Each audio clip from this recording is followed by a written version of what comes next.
What up, y'all? It's your boy E, back again with another video. And in this video, I'm gonna teach you how you can leverage your business credit cards to get the most value.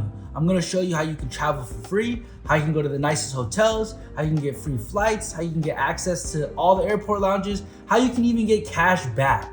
But before we begin, I think it's very important for you to understand the business of credit cards, how they make money off of you, so that way you're not the one getting finessed and you can be the one that's finessing them. So let's say you open up a credit card and let's say in the month of January, you spent $1,000. Well, what happens is come February, you got to pay off that balance. And let's say you don't pay off that balance. Let's say you make the minimum payment and you have a balance of $900 remaining. Well, what happens is that $900 accrues something called interest. And that interest can be anywhere from 20% if you have really good credit, and it can go all the way up to 35% if you have bad credit. And that is literally legal robbery. Most of the guys in the stock market aim for 6 to 9%. So imagine these credit card companies making 35% for doing nothing but lending you money. So what you want to avoid anytime you get a credit card is you want to avoid carrying a balance, because that's essentially how they make the majority of their money. So what you want to do is, let's say in January you spent that $1,000, and then come February, it's time to pay, you pay it in full. Well, if you pay it in full, you have a $0 balance and there's absolutely no interest that you get charged. And what happens is for the most part, if you have a basic credit card, you'll get some sort of that percentage back in rewards. So for example, the most basic credit card that's out there is the 321 cashback credit card, right? So you get 3% back on certain categories like gas, you'll get 2% back on certain categories like food, and then you'll get 1% back on everything else. And how you make money off these credit card companies is that when you spend the $1,000 in January, if you pay it off in full in February, they don't charge you any interest. So essentially you make your money off of these rewards, right? And I'm just giving you this 321 as like an example of some of the basic cards that's out there. Now, how do these credit card companies make money?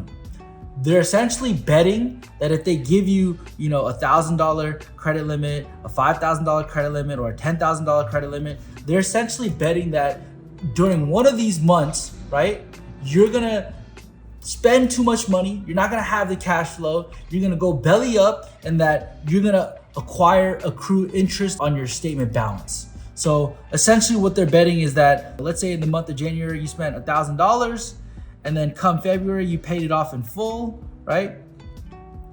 They're betting that later on throughout the year, let's say in May, something happens to your business. The water pipes, something happens, you got a charge bag, you got robbed, whatever it is, and you had to run it up on your credit card for 5 racks, right? And then in the next month over in June, right, you got to pay off that $5,000, but the cash flow isn't there, so you're only able to make the minimum payment, and you got a balance of 4.5K, right? $4,500, right? Essentially what they're betting is that this is going to happen to you at some point in your financial career of owning a business, and they're going to make their money off of this interest right here. And that's the bet that they're making. And if you understand that, then you can understand how you can beat the game and how you can beat them and how you can make money off of them versus them making money off of you.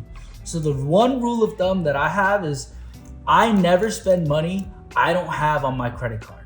So if I have $500,000 in a bank account, my spending limit on my credit card is $400,000. I actually make it less than what I have in the bank account. So that way, if anything ever happens one month, then I'm not in a pinch and I can always pay off my credit card and I'm never paying interest. As a business owner, or even as somebody who's savvy in finance, you never want to pay anyone interest. So that's the number one rule of thumb is don't spend money you don't have, especially if you can't pay it back the next month. Okay, so now what I'm gonna do is I'm gonna break down the different types of business credit cards you can get. There's a lot of gurus out there that have, the craziest 15-minute YouTube tutorials breaking down every single card. I'm not gonna do that. I think as a business owner, you shouldn't spend too much time on focusing on which card to get. because majority of your time should be spending on acquiring more customers, getting more sales, developing good product, developing dope designs, getting good marketing. This is just an addition, an extra benefit to owning a business. So essentially, whenever you start a business or any of these business credit cards, there's two types. There's a basic one and there's an elite one. With the basic one, it's essentially the same business. It's all the same across the board. Yes, some credit cards might have a 3-2-1, some might be 2% cash back on everything. It doesn't matter. Most of these basic ones, right? They're not gonna have any annual fee, so 0 annual fee. And they're most likely gonna be for somebody who doesn't have a good credit or established credit or doesn't have really high income, right? And the rewards across the boards, yes, there's gonna be differences here and there, but for the most part, they're gonna be very minuscule, and what you get back is gonna be very small because it's gonna be anywhere from the range of like 1% reward back or like 1.5%. It won't be any higher than that, right? And if you're starting out, what you wanna do is you wanna get a basic credit card and you wanna run as many expenses as you can through that credit card. Because if you run your expenses through that credit card, what happens is you start to build credit. And when you build credit, you're gonna work your way up to getting one of these elite cards. And when you get to the elite card, that's when things sort of change and you start to see a lot of value start to come in. And remember, the key component in any credit card, again, I can't stress this enough, is don't spend money you don't have. Because the last thing you wanna do is pay interest to the bank. So when I was coming up, what I had was a regular Bank of America card, because that's where I bank at. Again, it doesn't matter which one of these cards you get. Me personally, I like to keep things simple to where I have everything under one app. I can make the payments through one app. I can keep track of everything in one app. I'm not the type of guy that's gonna have a Bank of America account with a Chase credit card, with the Wells Fargo credit. It's too many of this. You know what I'm saying? I don't like that. I like to be linear. I like to be simple. I like to be organized. So what I used to do is I had a Bank of America credit card. I'd run as many expenses that I could run through there. When I paid vendors, I'd run it through there. When I paid shipping, I'd run it through there. When I paid the Shopify fees, I'd run it through there. I'd run it, everything I could through that card, right? And then once I built up my credit, I got to the point where I went to an elite card. And with these elite cards, they're gonna be annual fees. So for example, my credit card, there's a $695 annual fee. That $695 you have to pay every single year just to have the card. But the card does come with crazy benefits. Like for example, you can get access to all the crazy airport lounges. They have free drinks, free beer, free wine, free food in there. You get crazy points. You get upgrade status at hotels. You get free hotel credit every time. You get Uber credits. You get, there's so many things where like, I saw one YouTuber say that he broke his phone and through Amex, they were able to fix his phone. So when you get to an elite level, that's when the benefits really start to pay off and you really get to enjoy the luxuries of being a business owner. So now it's my turn to be fully transparent. The card that we have is the Amex Platinum credit card. And the reason why I have that credit card is simply one thing. It's clout. I want to work my way up to the black card, and it's the card that every influencer and every famous rich person has. So that's the only reason I have it.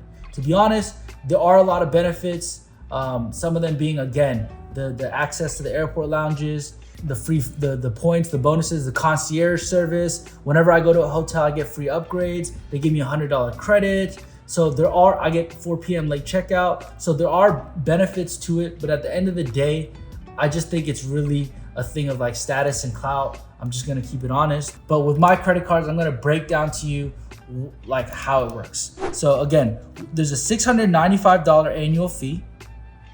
And from the month of January to the month of July, I made 1.7 million in points. That's $17,000 in bonus points. So you're probably thinking, how do these credit card companies make money from that? Because if they're giving me $17,000 in benefits, where is the money coming from? And I'm not paying any interest. I'm always paying off the balance. So let me explain it to you, okay? So let's say Superline Wholesale as an entity, let's say they ran up a $10,000 credit card bill one month, right? And let's say out of that $10,000 credit card, the Amex is giving me anywhere from 1% to 2% in benefits, right? Well, what they're doing is let's say they're charging these vendors that I'm buying from anywhere from 3 to 5%. So let's say I spent $10,000, I spent $2,000 with vendor A, I spent, $5,000 with vendor B, and I spent $3,000 with vendor C. Well, Amex is gonna charge these vendors to run that card 3 to 5%. So if you do 5% that they're charging these vendors, and then Amex gives me 1% back, Amex is still netting 4% profit. So that's how the business of credit cards work. And that's why as a business owner, you are one of the most coveted accounts, because think about it.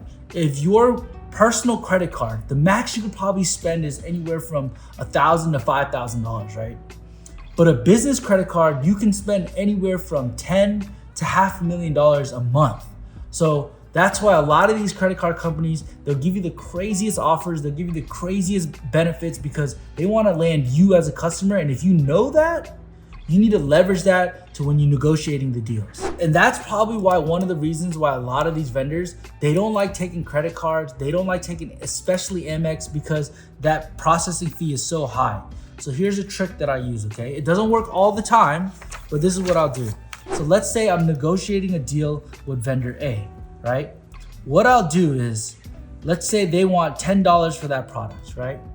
I will negotiate the price as low as I can get it. So let's say I get it down to $6, I knock them down $4 each.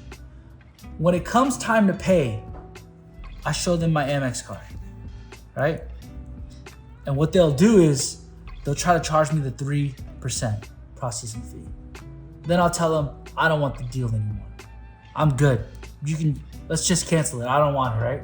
And usually, a lot of times what these vendors will do is, they're not gonna lose, a $10,000 order over 3%. So they'll just be like, never mind. Don't worry about the 3%. We'll waive it for you this time and let's get this. It doesn't work all the time, but that's one of the negotiation tactics that I use to build up my points, is that I don't mention how I'm paying for the order until we've already negotiated the bottom price. Then once I negotiated that price and it comes time to pay, I'll whip out the card. And if they come back to me with a 3% processing fee, depending on who has the leverage, if it's a vendor that I need the product more than they need me, then yes, I'll just pay the 3%, or I'll give them a wire, or I'll send them a check. But if it's somebody that I don't really need their product, I don't really need that order that badly, then I'll just tell them, you know what, I'm good. Keep the 3%, keep the order. I don't even want it anymore. And usually, if the leverage is right, they'll come back to me and say, you know what, we'll waive the 3%. Let's just get that deal done so they can get paid. So those are some little tricks that I use. And again, I think the major point of this video is this: you shouldn't be spending a lot of your time thinking about which card to use, or you shouldn't even be thinking about how can I run up my card to get more points and rewards and benefits. At the end of the day, if you're a business owner, your sole focus should be on being a profitable business. So that means you need to focus on making good products for the low, marketing for the low, selling as high as you can, having the best margins, having the most sales, right? That should be your core focus. All of this business credit card stuff, it should make up no more than 3% of your day-to-day mental activities in life, because you're not in the business of leveraging your credit card to make money. You're in the business of selling clothes to make money. So this 3%, the reason why I say that is everything else that you do in this business credit card thing is a bonus. It's an added bonus of being a business owner. It's what you get for when you deal with a client at midnight that wants to do this and cancel that. It's what you get for dealing with employees that show up late. It's what you get for, not having any sales. It's what you get for running a business. That's the added bonus. So don't sit here and focus on which card to get and do like a million things on research. It doesn't matter. As long as you understand the fundamental concepts of what I'm telling you is, don't spend more money than whatever you have in your account. Run as many expenses as you can through the account and pay your balances in full. As long as you do those 3 things, right? You should be focusing on the business, the growth of the business, and the sales of the business. And these 3 things will take care of the additional bonus, which is the benefits that come with it. So if you guys like this video, comment down below what are the type of finance videos we should do for you, and like, comment, and subscribe.